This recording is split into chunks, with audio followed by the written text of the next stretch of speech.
Hi, welcome back to the channel. When we left last time, we'd finished about 50% of the sound deadening under the carpet here. We've now finished that, run it all the way up to the top of the, or the bottom of the dash, I should say. We've dummy fitted the molded carpet. It comes in three sections. You get front section, middle section, and back section. On the front section here, we're going to use a spray glue or a tack, basically just to hold it in place to get it to mold in to fit into the transmission tunnel up to the file and properly. The center and back, not so important. You got your seats will bolt down, clamp it down, and the center console back in.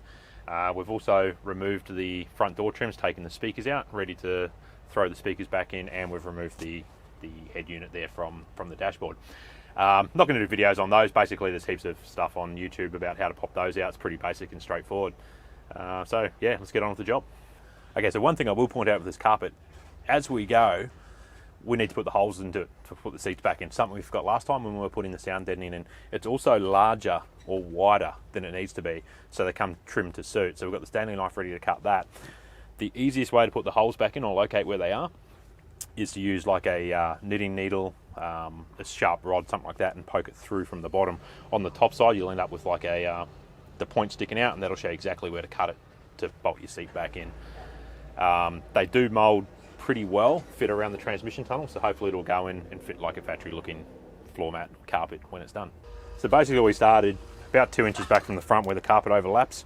We put the glue on and it's just started to go tacky, so what we're going to do is just work our way around, pick areas that sort of don't have too much stick on it, and just give them a bit of a top up with the tacky glue.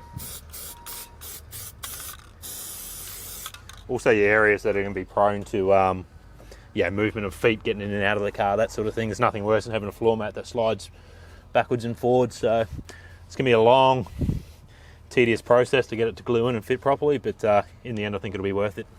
Okay, so we've pretty much got the carpet in. Unfortunately we've run out of glue, so we've shot down to grab some more. Meanwhile we've put the driver's seat back in, the console back in, and we sort of started to fit the speakers. The speakers we're using are a Pioneer. They're 6x8. It's an odd size. It's generally a Ford thing, coming in F trucks, Mustangs, Explorers, some Falcons, stuff like that. I've always had good luck with Pioneer. I think they're a good product. The main reason I was using these was the bolt-in fitment. Don't have to cut. We fitted this one here up. You don't have to cut the door card. You don't have to drill any holes. The screw holes and everything line up and just go bang straight into the F truck doors. The head unit we're using, again, it's Pioneer. It's got the Bluetooth, reverse camera, all that sort of stuff built into it. Pretty basic gear. It's not top of the range. It's middle of the range type stuff. Perfect for the type of music I like listening to.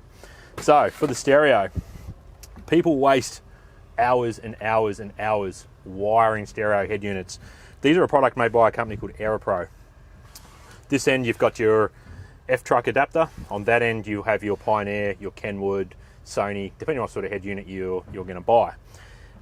They're really quite simple. You match the yellow wire to the yellow wire, solder it together, match the green wire to the green wire. It's color matched. There's no hunting for wires, there's no guessing which ones go where. When it comes to installing, it's as simple as plug it into the factory harness, plug it into the head unit, and then plug your aerial in. Okay, so it's that simple.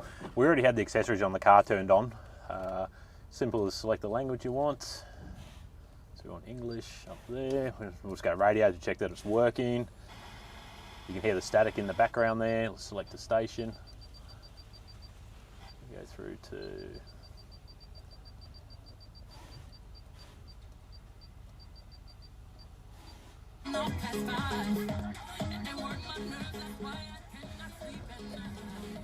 So there we have it, one of the simplest ways to install the stereo.